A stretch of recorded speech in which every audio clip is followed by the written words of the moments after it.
Mirëmëngjes. Këtë videon e postova mbrëm vonë, me thënë drejtën I gëzuar ma quan direkt nga tuneli përkatës edhe postova duke shkruar e gjeni dot ku është. Edhe pati komente interesante me sa I pash që I mblodhi skuadra që merret me syn. Edhe praktikisht është bukur për ta hapur me këtë pjesë, sepse përgjigjet ishin interesant. Për shembull, disa u morën me bojaxhinjt që ishin në fund të tunelit. Aty ku 10 bojaxhinjë e lyen me rula si në kohën e qepës, edhe me të qeshur Toni Shell. Ose aty ku I kishit vënë për të lyer me rul njerëzit, Jorgo Mulla. Ose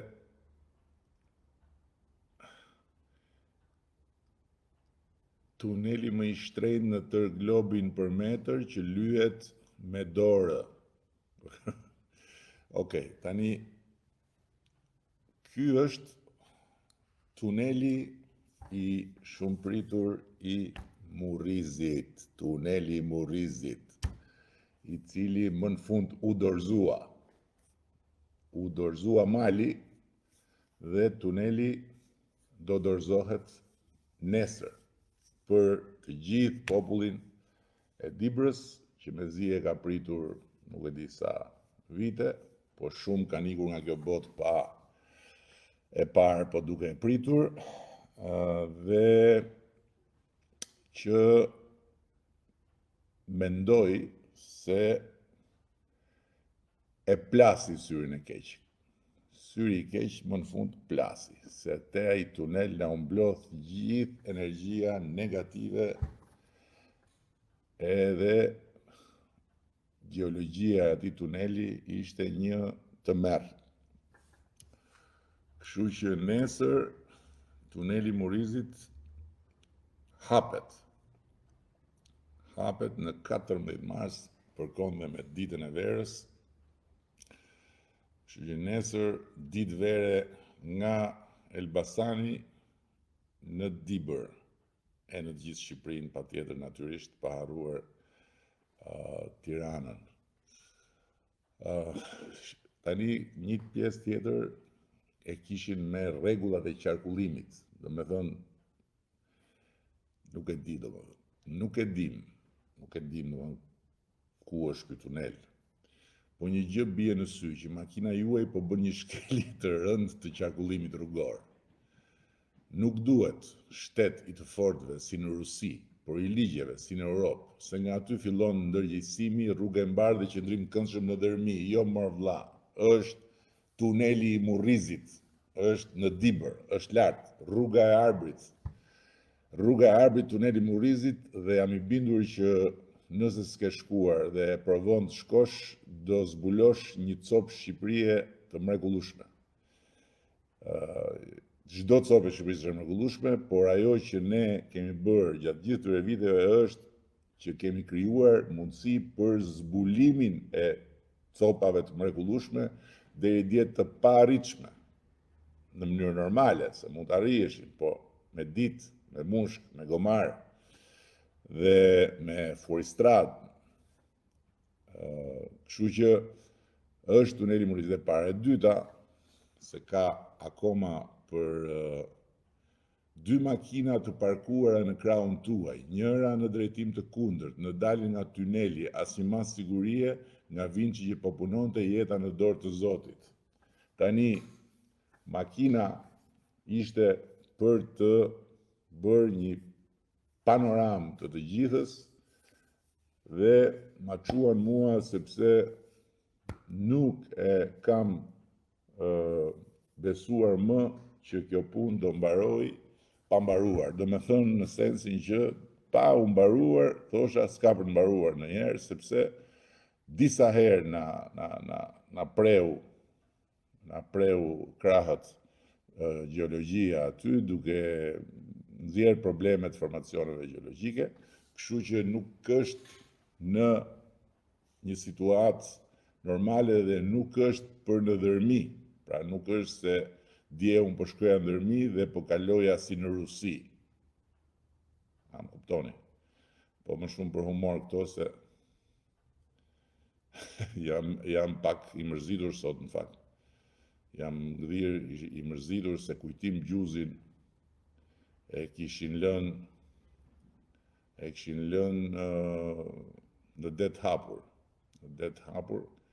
Dhe nga ana tjetër në det hapur kishin lënë edhe një gjeldetit Peqinit, po për këtë do flasë mbase pak më vonë, po për Kujtimin u mërzita shumë, sepse është i vetmi përfaqësues dinjitos i Shqipërisë madhështore.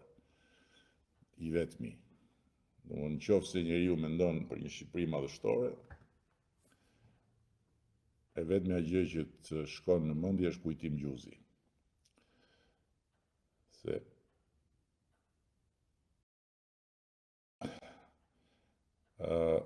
pastaj edhe diçka tjetër, çfarë kishte diçka tjetër që më bëri përshtypje përveç shkeljeve të rregullave të qarkullimit.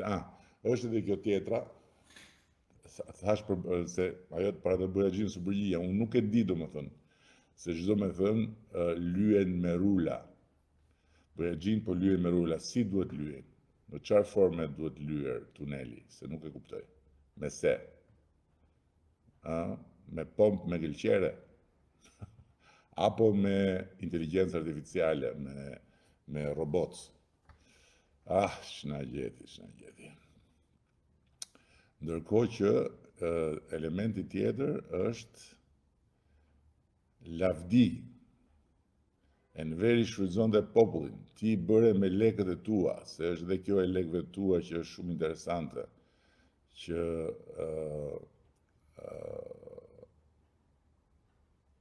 në kohë që është dhe ana tjetër medaje, gjeni do të sa ka kushtuar mbi vlerën reale, pa llogaritur që sa herë të kaloni do paguani prap për tunelin që u hap me taksat tuaja, kush e gjen. Në fakt, ky tunel spari një herë është i ndërtuar me PPP, partneritet publik-privat, i gjithë Rruga e Arbrit, që do të thotë i ka dalë shtetit shqiptar dhe ju ka dalë taksapaguesve shumë më lirë se sa rrugët që bëheshin sidomos dikur në tendera që pastaj ktheheshin në një histori abuzimi duke shtuar fonde për punime të paparashikuara. Këtu kontrata qysh në kryet herës u bë që për çdo gjë të paparashikuar e mbulon sipërmarrësi privat. Dhe imagjinoni nëse tani tuneli do ishte në mëshirën e fondeve publike, sa do na kishte kushtuar Rruga e Arbrit. Ndërkohë që kostot shtesë në bazë kontratës i mori përsipër sipërmarrësi. A më kuptoni apo s'm kuptoni? Dhe ajo që do bëj shteti është që do ta shlyej detyrimin, po jo detyrimin mbi kostot shtesë, sepse ata ka marrë përsipër sipërmarrësi, por detyrimin mbi fondin limit të parashikuar. Ndërkohë që Rruga e Arbrit dhe tuneli, sa t'jem unë këtu, nuk do kenë taks, që t'jemi të qartë. Nuk do kenë taks, nuk do kenë tarif, nuk do kenë toll, si quhet, të rrugës, sa t'jem unë. Më mbrapa, shifni e bëni pastaj, po sa t'jem unë jo njerë, që t'jemi shumë qartë. Super fare ka dalë, por ka valzime, lëkundje makina, se nuk ja pas kënë bojë zmetin mirë shtrimit me asfalt, ose nuk kanë pas makinerit e duara. Por nëse klas fare pas ka dalë, tuneli Murrizit, era Europë po vjen çdo sep Shqipërisë, Eltoni, e ka gjetur që tuneli Murrizit, por ndërkohë mendon që nuk kanë qenë makinerit e duara. Në fakt, makinerit sot të kompanive të mëdha që punojnë në Shqipëri shqiptare janë të gjitha të njëjtave standarde siç punojnë kompanitë e mëdha në Europë. Këtë e them me bindje. sepse disa nga kombaritë tona punojnë dhe në Europë tani më, që ta dini. Kurse, për sa i përket, nuk ka asnjë sinjalistik, zero, po hik, zero, shiko.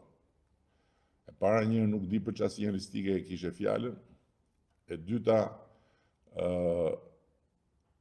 dyta po përsëris që nuk është hapur tuneli për qarkullimin e lirë, hapet nesër, në 14 mars. Ndërkohë që tuneli më i shtrenjtë në tërë globin për metër, po ku e kuptove, ku e gjete, si e gjete këtë? Oj. Hallë me punu e hallë mos me punu me shqiptarët, kur të kënaqur nuk janë. Jo, tani, ka i farë të vërtetë këtu, po megjithatë mua më pëlqen shpirti kritik, shpirti i kundërshtimit. Dhe kështu që s'ka problem. Ndërkohë që dikush tjetër thotë që po mirë, po kush do përgjigjet për incidentet që kanë qenë ndërkohë që nuk ishte hap tuneli. Edhe kjo pikpyetje e madhe është. Por unë duhet ta mbyll me atë punën e lekëve. Se është dëgjoj njerëz që e përsërisin shpesh, detyrën ke bërë, nuk i ke bërë me lekët e tuaja, lekët e popullit janë. Po për të bërë detyrën pra zgjidhen qeverit. Për të bërë detyrën janë zgjedhur qeverit. Që kur kanë lindur qeverit, kanë lindur për të bërë detyrën. Kanë lindur për të mbledhur taksa dhe me taksat për të bërë investime, për të bërë shërbime, për të përmirësuar jetën e vendit, për të bërë detyrën dhe kur vlerësohen qeverit, nuk vlerësohen se kush i bën me lekët e veta dhe kush i bën me lekët e popullit punët, po vlerësohen se kush bën punë më të mira me lekët e popullit. Por ky është vlerësimi që bëhet. Tash çfarë është kjo histori gjithmonë, se ke bë me lekët e tuaja, ke bë me lekët e popullit, kështu që punën detyrën, po detyrën pra detyrën, vetëm detyrën, asgjë tjetër përveç detyrës dhe asgjë më shumë se sa detyra. Por ama, sikur ta kishim bërë detyrën edhe të tjerët kështu siç e bëj unë, edhe siç e bëjmë ne, ku do ishte Shqipëria sot. Po jo që nuk e bën detyrën kështu, po i bën detyrës atë që thuhet, edhe prandaj kur morëm ne detyrën, Shqipëria ishte në fund pusit, në të gjitha drejtimet, në të gjitha aspektet, në raport me çfarë duhet ishte dhe si mund të ishte. Detyrën pra, Nëse, kështu që ta mbyllim me këtë pjesë, më në fund, rruga e Arbrit, plumë pushke nga Tirana deri në Dibër dhe për pak ditë javë mbyllet dhe segmenti Maqellar Peshkopi dhe ata që janë në bulevardin e Peshkopisë, që pa ju ardh rruga e Arbrit deri në bulevard si Dibran Dem Babaden, nuk e quajnë, do ta kenë plumë pushke nga hoteli i legjendarit Hotel Turizmi i Astridit, i miku tim legjendar, deri ke Hotel Interkontinentali i Ramgecit, i miku tim demokrat. Dakord? Hajde. Harron një sent ti që lyp prap vota dhe për shkak të vjedhjeve nuk i merr ti. Thu që nuk baj jetë luksi e nuk thu ti me çka e bleve shishen e venës 32.000 euro ose 33.000 euro. Po mirë se po ku ma peti mu këtë shishen e venës? Ajtë se po them dhe unë, ti e pin 37.000 euro. E ti si ma provon që nuk e pin? Si ma provon ti që nuk e pin? Je ti që duhet ma provosh që nuk e pin venën 37.000 euro, apo jam unë që duhet ta provoj? Apo unë vetëm duhet ta them? Hajde muhabet, hajde se pashi ishin marrë ishin marrë shumë në fakt, edhe me atë që thash unë lidhur me mosngrënien. Po është habi e madhe. Unë nuk thash që nuk ha buk 2 ditë se s'kam qa ha. Nuk e kisha për atë dhe nuk e thash për t'u duk si një njeri që jam pa buk, prandaj mos kujtoni se unë bëj këto gjëra që ju thonë për mu. Nuk e kisha në atë sens. Po kënet, e keni parasysh. Po me që u hap ky muhabet, desha t'ju them që unë e bëj këtë gjë për arsye komplet tjetër. Për arsye se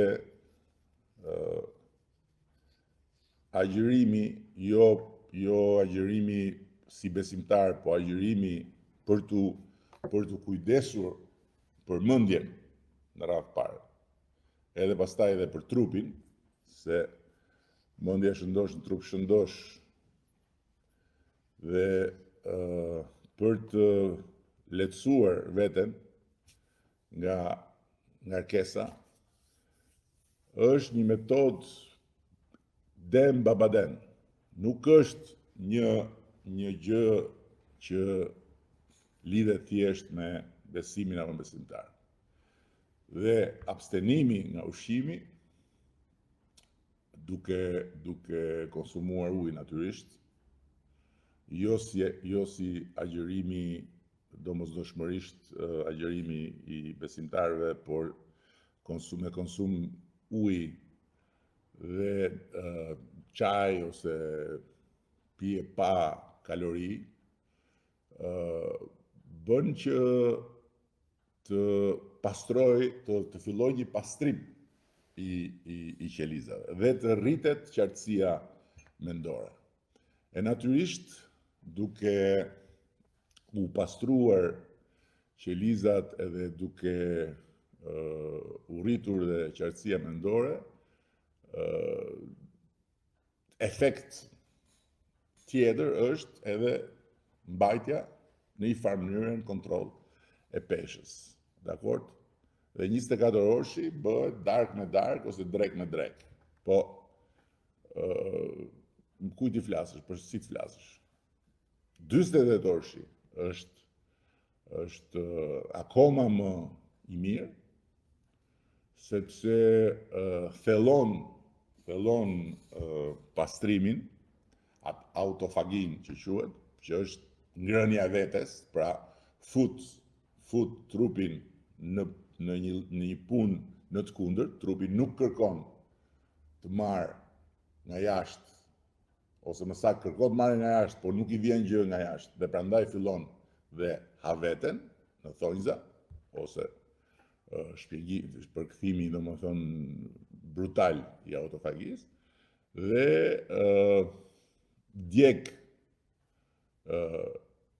djeg shumë më tepër yndyrat, dhe natyrisht që rrit akoma më shumë qartësinë mendore. Më i forti dhe më efektivi është traditori. Unë tash 2-3 herë e kam bërë në gjithë kohrat që kur, sepse është i fort, edhe për shkak të detyrës është e vështirë për t'i thënë dikujt s'mundem ose se vjen dikush etj. Por ai sjell ndryshime të mëdha të natyrës të thella në fiziologji, provokon një humbje të konsiderueshme të yndyrës, ka efekt madh mbi sistemin imunitar, ka efekt mbi zorrën, domethënë këto të gjitha janë gjëra që unë i kam studiuar kur si sportist i kahershëm fillova të ndjej rëndesat. Do doja të kisha qenë më disiplinuar në këtë aspekt, do doja të kisha qenë më pak peng i stresit edhe i ngarkesës, dhe të isha më i rregullt, e bëj rrallë të gjë. E bëj rrallë. Ndërkohë që duke qenë se jemi në muajin e Ramazanit, ajo që është impresionuese, jo thjesht tek agjërimi, por tek i gjithë cikli i veprimtarisë fizike të një besimtari musliman, sipas të gjithë riteve të përcaktuara, është impakti shkencor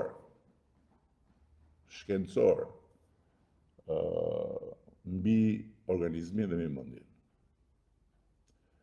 Është e pabesueshme se si të gjitha modalitetet, falja, përkulja, drejtimi, oraret, të gjitha, siç janë spirituale, janë nga ana tjetër edhe shkencërisht të arsyetueshme si favore për trupin dhe për mendjen. Do me thënë për shëndetin.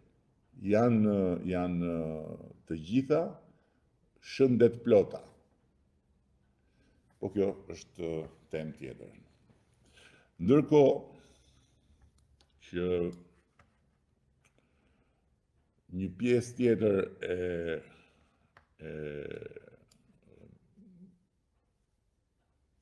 komenteve lidhen me ditën e mbrëmshme, kur u folë dhe u shpallën skuadrat që do të konkurrojnë në 11 maj. Kush po i voton? Janë disa që kanë hyrë në listat sigurta se si janë mban të përballen në listë të hapur, sepse nuk kanë pikën e mbështetjes nga populli, e kanë zhvatur popullin kur kanë pas një detyrë në dorë. Me siguri këtë duhet ta kesh pasur për aleancën e Shqipërisë madhështore, sepse kush kishte në një dyshim, apo kush kishte ndonjë shpresë, apo ndonjë besim të mbetur, mjafton të shikoj skuadrën në listën e mbyllur të kryeqytetit. Skuadra në listën e mbyllur të kryeqytetit është tribuna VIP e Kënetës. Do me thënë, doni të shihni kush janë VIP-at e Kënetës, shikoni skuadrën e listës në listën e mbyllur të kryeqytetit të Shqipërisë madhështore.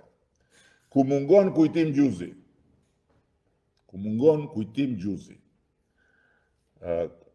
i cili po përdoret, ose më saktë po keq përdoret në mënyrë brutale, sepse është i vetmi që do ta kishte merituar të ishte aty në skuadrën e mbyllur.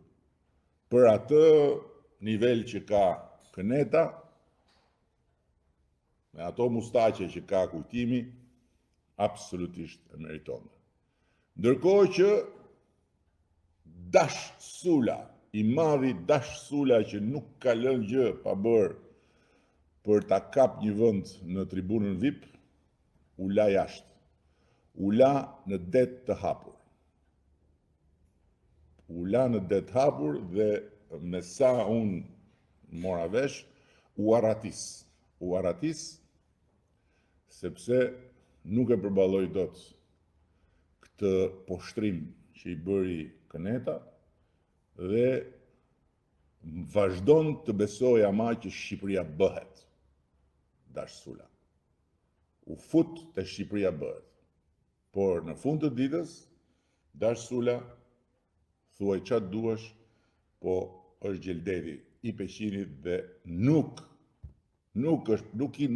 pajtohet dot Këneta me të, se është i parasysh ato puplat e mëdha, papajtueshmëria me ujin e Kënetës, domethënë është tip i veçantë në llojin e vet. Gjeldeti, po shumë i veçantë. Tek Shqipëria bëhet.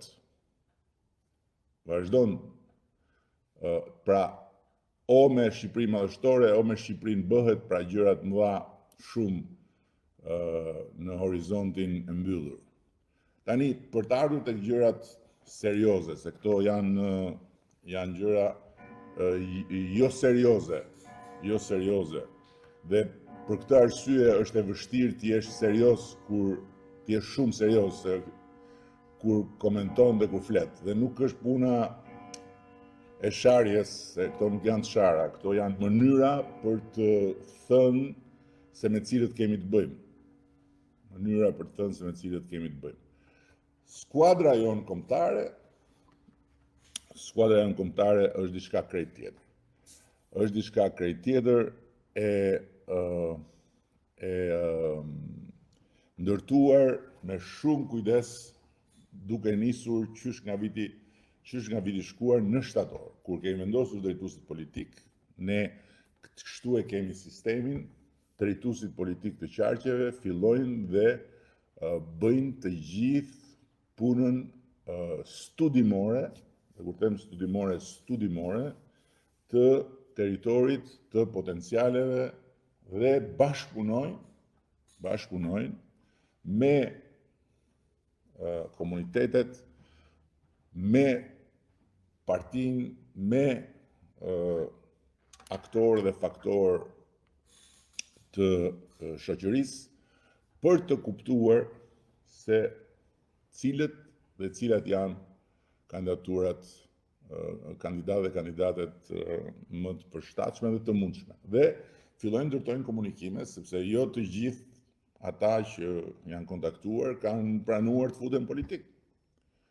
Një pjesë madje edhe të keqardhur, se s'kan dhe faj. Duhet një guxim ekstra që të hysh në këtë arenë, se këtu do me thënë Hoxha, Prifti janë me barë çdo ditë. Llogarit tani të merresh me politikë dhe t'jesh në pasqyrat e kënetave, e moçaleve mediatike. Kështu që drejtuesit politik kanë ndërtuar një proces, ndërkohë që nga ana tjetër ne kemi lançuar platformën Deputeti që duam, rilançuar. E bëm të parën provë në 2021, ishte hera e parë, nxorëm disa mësime, bëm disa përmirësime të sistemit dhe patën rreth 500 e kusur aplikime. Pastaj të gjithë këtyre që aplikuan ju drejtuam me një proces të dytë, seleksionim. Dhe nga ky seleksionim dolën rreth 250, në mos gabojm, afro individ, të cilëve ju dham mundësinë që të hynë në teren dhe të fillojnë të punojnë në teren, nga ana tjetër ju kërkuam që të aktivizohen në rrjetet sociale etj për të parë se sa të dobishëm do të ishin për skuadrën, se një gjë është t'jesh i Zoti dhe t'jesh në gjitha të mirat në jetën tonë private, gjë tjetër është të hysh në një skuadër dhe të futesh në një betejë publike. Dhe më vjen jashtëzakonisht mirë që nga platforma na ka sjell risi të madhe. Tani, dhe këtu dua të bëj një falënderim të veçantë për Bora Muzhaqin. Bora Muzhaqi është ministra jonë e shtetit për rimin dhe fëmijët dhe Bora Muzhaqi ka hyrë në platformën e Deputetit që duam në 2021, hyri në listë dhe ishte në listën ku duhet të thyej hersi për të hyrë. Shkurt fjala, nuk doli deputete, megjithatë vazhdoi të punojë, hyri në jetën publike dhe mori një goditje, e filloi, si thosh, u bë e njohur nga që u bë meme në mungesë të eksperiencës, në mungesë të orientimit, se nuk është e lehtë të vënë kamerat si mitroloza përpara, pa pritur, pa kujtuar, edhe t'japësh përgjigje kur s'ke asnjë eksperiencë, kur s'ke asnjë përgatitje. Megjithatë, Megjithatë, ka bërë një punë dhe një përpjekje këmbgulse për ta kapërcyer dhe ka kapërcyer atë moment që mund ta kishte thyer njëre mirë psikologjikisht, dhe nga ana tjetër ka punuar shumë me disa programe të veçanta, sportin shkolla, artet dhe zejet, dhe nga ana tjetër është angazhuar me platformën. Kështu që dua ta falenderoj për punën që ka bërë në platformën, se platforma na ka dhënë goxha dorë, se ka qenë, si thosh, një burim i pavarur prurjesh të reja. Tani, dhe jam i bindur që platforma në zgjedhjet e ardhshme të 2029-s do të jetë një instrument i jashtëzakonshëm, se tani më me këtë herë të dytë ka dhënë provën tek shumë skeptik që funksionon. Listat e hapura dhe partia e mbyllur, listat e mbyllura dhe partia e hapur. Këto të dyja kanë qenë linjat strategjike të këtij procesi. Çfarë do të thotë? Listat e hapura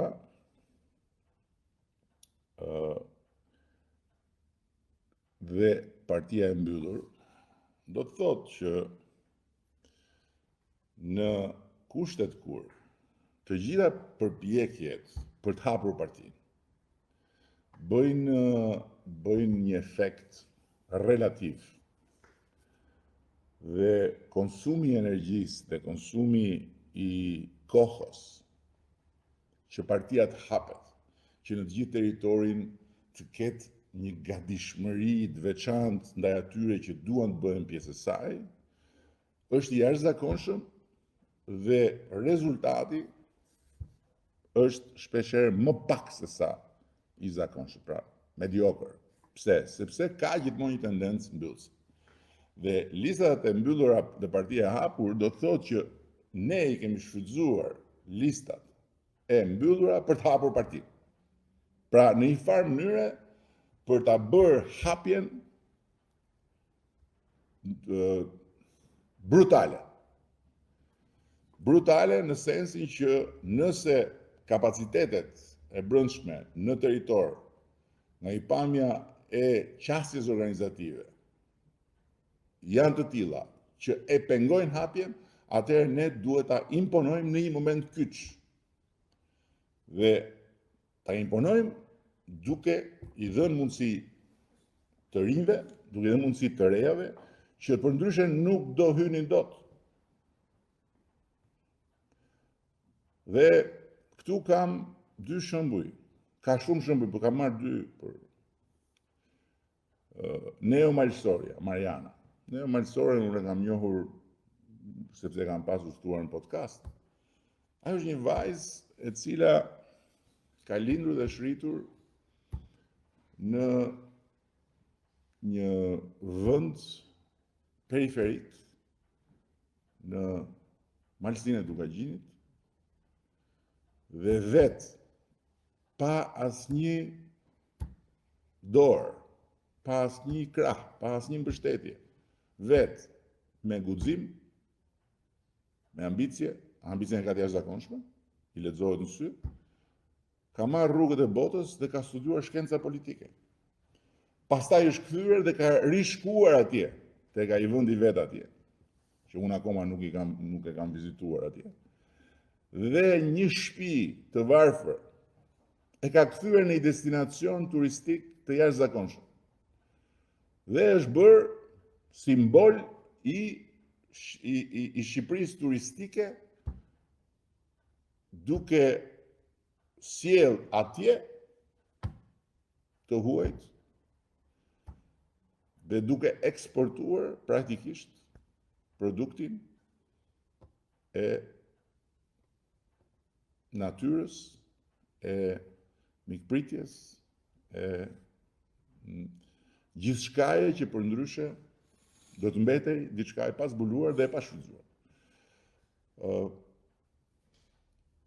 U qas ndaj platformës, dhe natyrisht që nëse Mariana do të ishte në listë në hapur, do ta kishte shumë të vështirë. Ndërkohë që nëse në listën mbyllur do të ishte dikush tjetër që ka një mandat, ka qenë aty, ka strukturat, ka aksesin, jo vetëm që do të ishte i sigurt, po nuk do të punonte për Marianën me zellin që do punoj për vetën e vet. Dhe këtu duhet përmend një person tjetër që më ka bërë shumë përshtypje dhe që e vlerësoj dhe më shumë sot, Edona Bilalin, e cila erdhi si deputete e para në Shkodër, pikërisht me këtë insistim, sepse insistimi im ka qenë dhe mbetet partia duhet hapur, partia socialiste duhet jetë një instrument. Nuk është qëllim vetvete, është instrument. Në duart jo vetëm të atyre që janë brenda, por edhe atyre që janë jashtë. Të atyre që janë jashtë dhe që duan ta përdorin për të bërë këtë e atë. Dhe Edona Bilali jo vetëm që ka qenë e gatshme të jetë në listë e hapur, por është shprehur në një mënyrë që unë do kisha pasur shumë dëshirë të shpreheshin të gjithë. Me vokacion dhe me bindjen që ka një kohë për të marrë, ka një kohë për të dhënë. Dhe është në listën e hapur të Shkodrës. Një person tjetër i cili ka vite të tëra, që është në krye të punëve, që është deputet për disa kohësh, ka qenë kryetar i Bashkisë Berat, Fadil Nasufi, veteran i Partisë Socialiste. Ka shprehur gatishmërinë jo të jetë listë e hapur, po edhe të mos jetë fare dhe të punoj ku t'i kërkohet madje duke thënë që unë nëse duhem listë e hapur, futem listë e hapur, dhe nëse duhet punoj për dikë tjetër, punoj për dikë tjetër. Dhe këto nuk janë gjëra që duhet të jenë të jashtëzakonshme. Këto janë gjëra që duhet të jenë mënyra si funksionon një organizëm, një familje politike, e cila ka qëllim të bëjë Shqipërinë. Jo qëllim në vetvete të jetë me veten dhe për veten, po të jetë me shqiptarë dhe për shqiptarë, me të tjerë dhe për të tjerë. Dhe një shembull tjetër është Vlora. Unë kam menduar gjithmonë që ne në Vlorë nuk e marrim maksimumin. Dhe maksimumi që unë besoj që meritojmë, dhe unë besoj që vlonjatët do të na e jepnin, nëse ne do ishim në gjendje t'u jepnim atyre atje në Vlorë një ofertë që nuk ju sjell në mendje mbyllje, partinë e mbyllur, partinë e disave, që kthehet pastaj në një shëmbëltyr të një klubi të privilegjuarsh.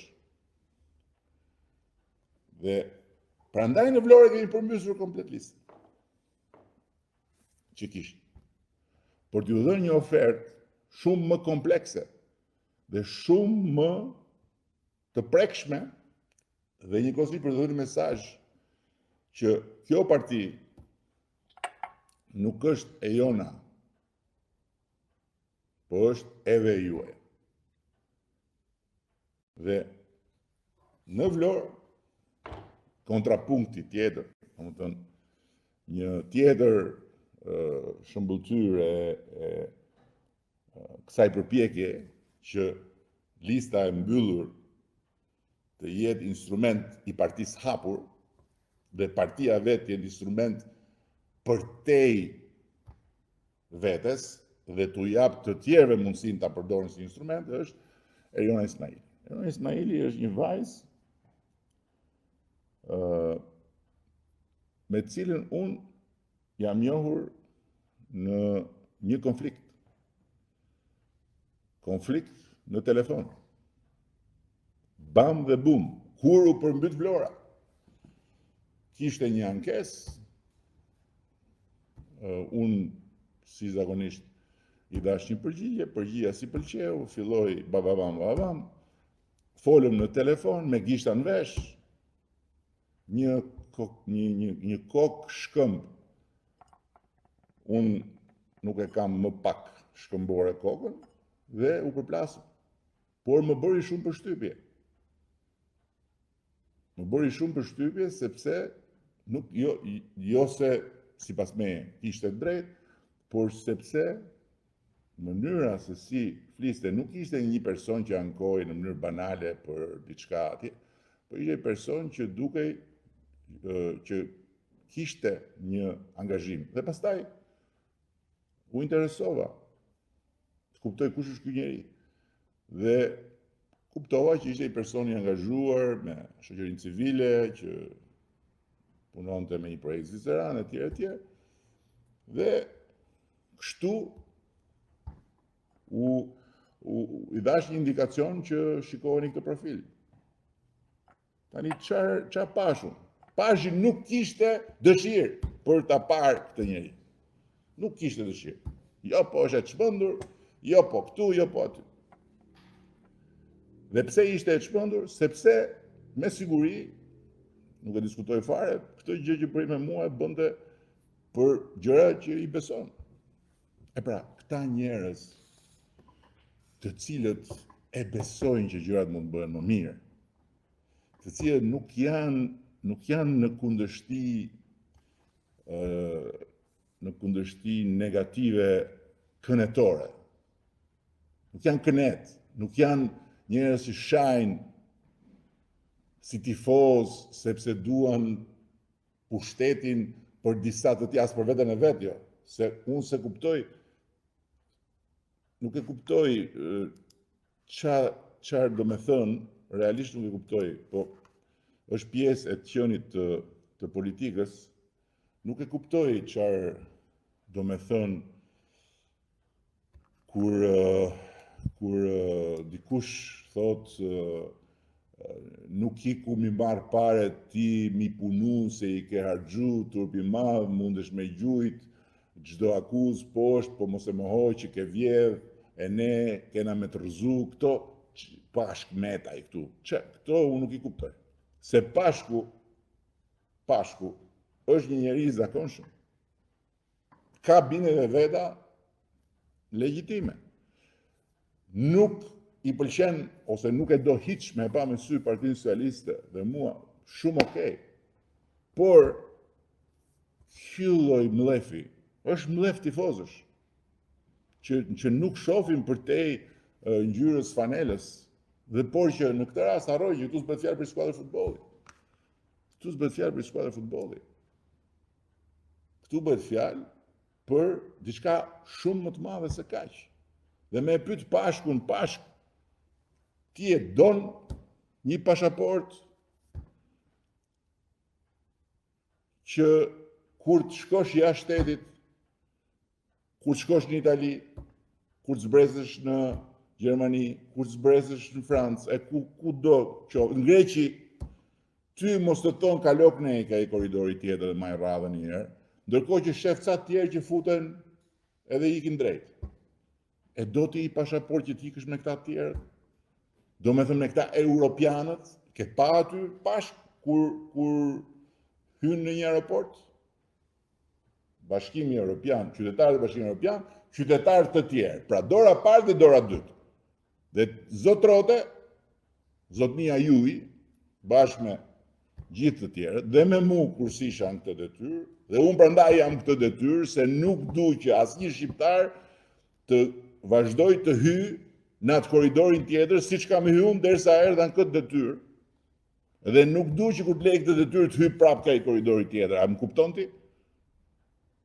E do apo se do këtë pasaport? E pra atë pasaport ty nuk ta jep këneta. Nuk ta jep bufi kënetës. Ty atë mund ta jep të kujtim gjuzi, po kujtimin e lan jashtë. nuk ta jep dot ty tribuna VIP e Kënetës, mere shife listën shkredën kryeqyteti Shqipërisë, viti 2025, shif listën, shif se këtë kanë thënë Mangi questa minestra, se ti e nga Italia më duket pash, e di disha më thënë, haje këtë qorbë, se s'ke ku shkon, s'ke rrugë tjetër, haje, shife, meri shifi, një nga një, gjithë tribunën VIP Kënetës, do ti ata të shkojnë parlament. I kenë parlament. Vlonjatëve, meri shifinin, Leskon, bashkë me Qirje Dule, keni ju demokratë të Vlorës atje. Qarë jeni ju, qarë patriotës jeni ju, qatë mire i doni Vlorës ju, nëse shkoni me Leskon e me Qirje Dule, ndërkohë që ata doni ju i keni në parlament, ju të shkojit votoni kot, sepse nuk keni për të marrë më shumë se 4 deputet në Vlorë. Nuk keni për të marrë, edhe në Tiranë, nuk keni për të marrë. Nuk do t'i merrni. Kaq, do t'i marrin të tjerë, ju jo. Atëherë për çfarë shkoni të votoni? Këta ju kanë thënë, doni s'doni, ne këtu jemi. Ndërkohë që ajo që unë po bëj, ajo që ne po bëjmë është krejt e kundërta. Unë po ju them të mive, doni s'doni, partia do hapet. Se PS-ja 2030 nuk mund të jetë Kënet. Se uji i ndënjur bëhet Kënet. Ka që thjesht është. Shqipërinë e 2030 nuk mund ta ndërtojmë nëse nuk kemi një parti socialiste që është gjithmonë e më shumë e të gjithëve. Se më kujtua diçka që më ja tregova dhe dje, një demokrat, se ka dhe kështu duhet jetë, një demokrat i njohur. Unë nuk e njoh personalisht, po i njohur në rrethet e Kënetës. Me biznes, me fabrik, 300 e kusur punëtorë në Itali.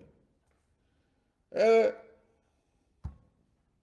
një person X i njohur me të, pjesë e rrethita, nuk e di, fisita, se di, vajzë, aplikon këtë deputeti që dua, edhe krijon shans. Ky njeri habitet, ose nuk habitet, nuk e di, por fillon dhe regjistron emigrant për të mbështetur këtë vajzë.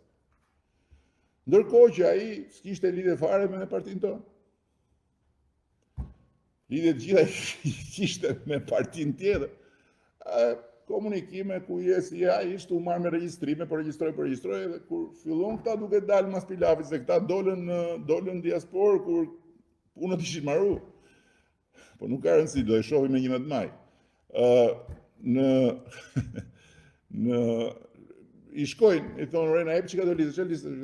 Po listat e emigrantëve, që po regjistrojnë, po si kam për juve? Si ka për ne? Po jo, si kam për juve. Kemi njeriun tonë edhe që të mbështesim.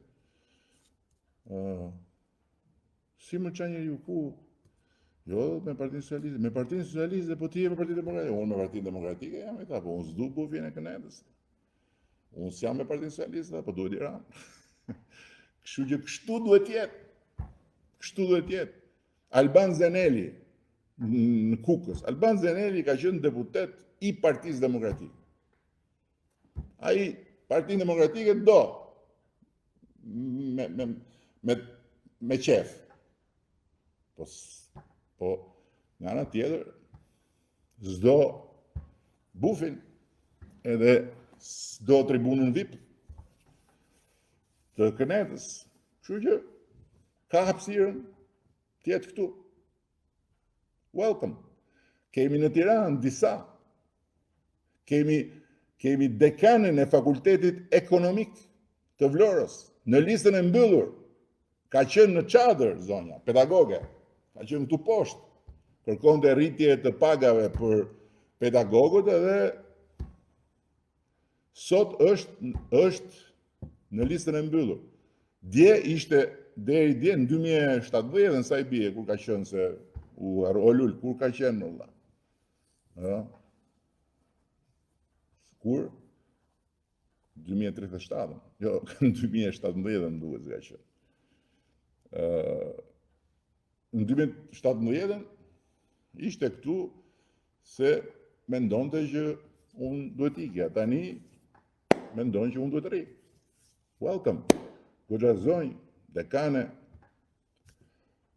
njeri respektuar, jo po që shiko se familja pret djathtas, pret majtas, nuk ka këtu. Shqipëria është për tejt majtës dhe djathtas dhe pashaporta që unë dua t'ju jap të gjithëve në dorë përpara se sa t'ju them faleminderit për privilegjin, edhe mbetemi miq edhe shihemi për kafe si njerëz të lirë, por europian të barabartë me europianët e vendit, është për tejt majtëve dhe djathtëve. Pashaporta që unë dua t'ju jap në dorë brenda 2030-s është ajo që mbyll përfundimisht historinë e poshtrimit të shqiptarëve dhe të qenit qytetar dorës dytë nën këtë diell, në këtë kontinent. Dhe kjo nuk ka lidhje të majtë të djathtë që janë çfarë janë, kush do të punoj për atë pasaport dhe kush do të punoj për Shqipërinë ka vendin këtu te Partia Socialiste, nuk e ka vendin as në Kënet, as me Kënet. Dhe do flasim për këtë, do flasim. Kështu që do më falni të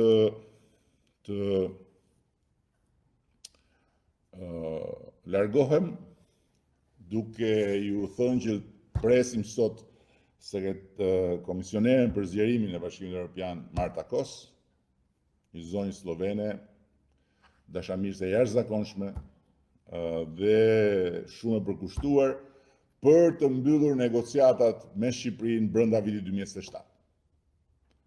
Që të mbyllen negociatat me Shqipërinë brenda vitit 2027 në 11 maj duhet na jepni një mandat total, me zemër. Total jo në kuptimin 140 deputet, po total me zemër. Socialistë e demokratë. Edhe dëgjoni, nëse do votoni për Partinë Socialiste duke qenë demokrat, do thani Kënetën. Doni ta thani Kënetën apo doni të vazhdoni të shihni aty kwa, e do rrini gjithë jetën në opozitë. Se mirë unë, se mua nuk më mundni dot. Nuk, e keni të pamundur. Po nuk do ta mundni dot kurrë Partinë Socialiste. Edhe pa mund. Besojeni këtë gjë. Dhe atëherë nuk do ishte mirë vërtet. S'është ndonjë problem se edhe në Suedi kanë që është kulmi i demokracisë, kanë ndetë qendra e majtë, Partia Social-Demokrate suedeze kanë ndetë, nuk e di sa vite, sa dekada, po nëse doni një alternativë të Partisë Socialiste dhe nëse doni të dilni nga qertulli vicioz, duhet të lexoni teorinë e kalit ngordhur. Është njihet Dead Horse Theory. Lexojeni. Teoria del cavallo morto Pashk. Merre lexoje, ajo është Partia Demokratike. Okej? Okej. Shumë faleminderit dhe më e mira është e gjitha përpara.